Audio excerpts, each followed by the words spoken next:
এটি একটা হায়েস্ট গাড়ি, আমরা গ্যাস ঢুকাচ্ছি।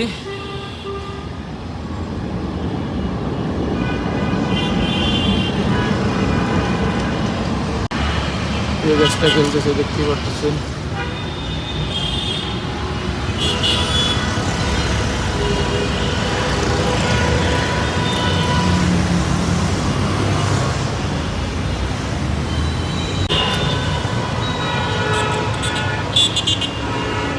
ঠান্ডা হচ্ছে গাড়ি।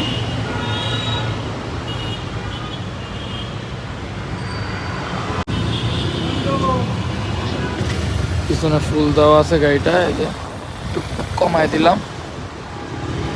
একটা হাইয়েস্ট গাড়ি, ডুয়েল এসি সুপার জিএল। আলহামদুলিল্লাহ আমাদের গ্যাস ঢুকানো প্রায় মোটামুটি শেষের দিকে, গাড়ি ভালো ঠান্ডা হচ্ছে। তো সবাই ভালো থাকবেন, সুস্থ থাকবেন। যারা আমাদের এখানে এসে এসির কাজ করাইতে চান অবশ্যই আমাদের সাথে যোগাযোগ করবেন, ইনশাল্লাহ আমরা গ্যারান্টি সহকারে কাজ করে দিব। আসসালামু আলাইকুম।